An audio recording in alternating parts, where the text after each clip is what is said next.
Hello, and welcome to the Political Stoicast, where Stoic philosophy meets political reality. I'm your host, Chibuzi Notum, and I'll be taking you on this journey as we navigate the political world before us through the lens of a Stoic.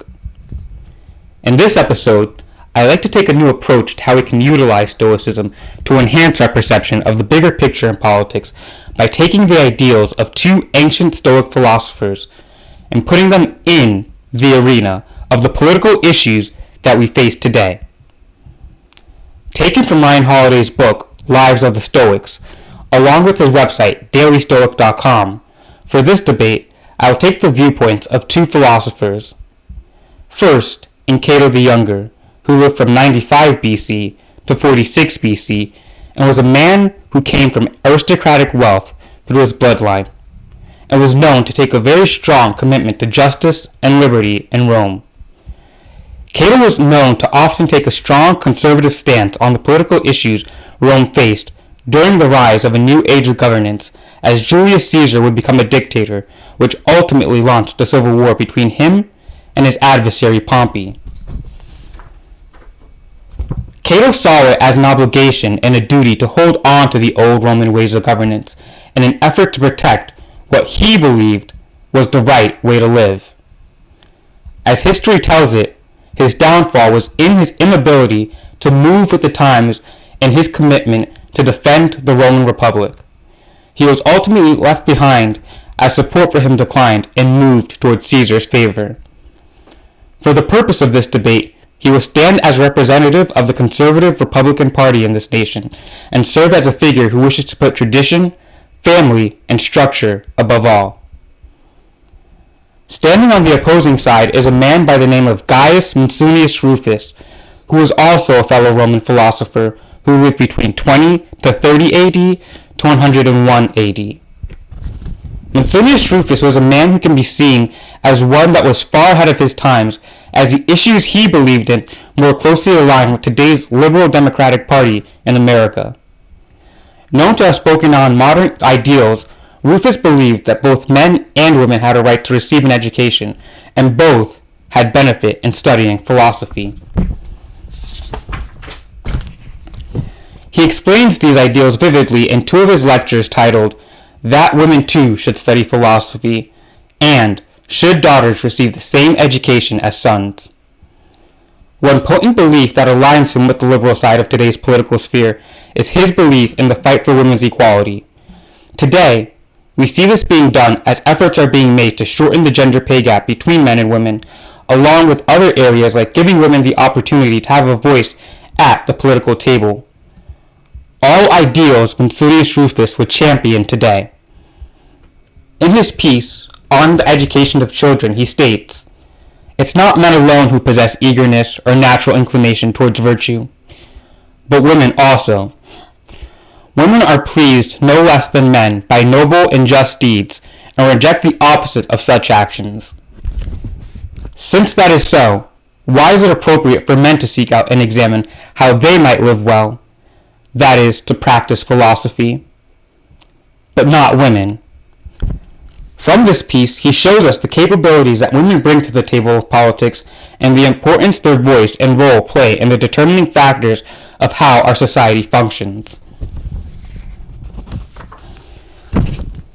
When we take a look at the early roots of liberalism as it came as a result of the end of World War I, when power was being taken from the European and Russian monarchies, we see similarities with the types of people who had to bear this fight.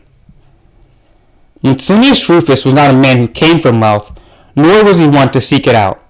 But what stands out to me is the fact that liberal ideals are birthed out of the roots of poverty. When a fight for economic equality is identified and brought forward, he believed that if one should suffer, they should suffer and endure towards virtue. Similarly, in 1905, the Russian Empire faced its first assault as the first revolution took shape and the people called for political and social change and the way in which wealth was divided between the two classes that created a large gap in the standard of living. From this long-standing issue in the nation, Russia would develop a second set of revolutions in 1917 that would bring an end to the monarchy that created the wealth gap in the nation and usher in a government system of communism. Intended to bring a more liberal ideals, the effort was thwarted by those who sought to seize power for themselves and control the economic situation in the country. To review, Musonius Rufus's long series of exiles from Rome, it begins in 60 AD under Emperor Nero, due to his growing suspicion of philosophers, viewing them as a threat to his rule. Between 60 AD to 65 AD, he made a brief return to Rome, but was exiled again in the same year. In 68 AD, Rufus would make another homecoming back to Rome under Emperor Galba. Once more and for the final time in 75 AD, he was exiled under Vespasian for the same hostilities towards philosophers that were settled within Nero. From examining his beliefs, hardships, and forward-thinking vision of what society should look like, Musonius Rufus serves as a Stoic figure in the modern liberal fight forward in this nation and should be seen as a political example of how one should endure social rejection and exile in the modern realm in which they live by standing on their principles. Cato, on the other hand, was one who believed that a woman's role was strongest within the domestic household, to keep order and raise children. He stood on the goal of preserving the republic's ways and the laws on which they were founded. Similar to today, conservatives of our time fight with every bone in their body to ensure order and the rule of law are carried out. A clear example of shared values that we see in America that can compare to the conservatives of late is the principle and order the Republican Party holds to the Constitution.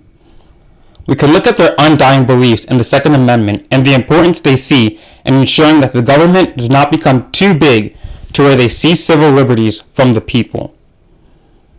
This is a belief that was rooted in the foundation of our country and is one Cato would find important as a firm believer in justice and liberty to balance power.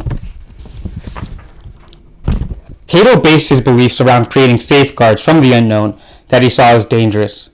He couldn't imagine living in a world without the Roman Republic to guide everyday life and saw absolute tyranny as a threat to the survival of civilization. As he knew and saw firsthand how power can corrupt an individual, as he saw military power erode men like Pompey to a path absent of virtue.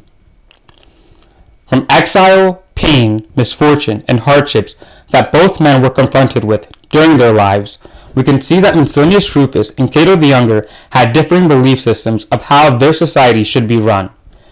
They remained equal in their citizenship, devotion, and service to Rome. Yet, the one key guiding both men through their trials and tribulations was their guiding source and endurance in Stoicism. This is what made them men. Our American values are no less different from that of the Romans. What we ought to do is strive to fix our broken patches in this country, to bond in our shared core values, to sit together and discuss our philosophies on our nation as we carve out the path forward.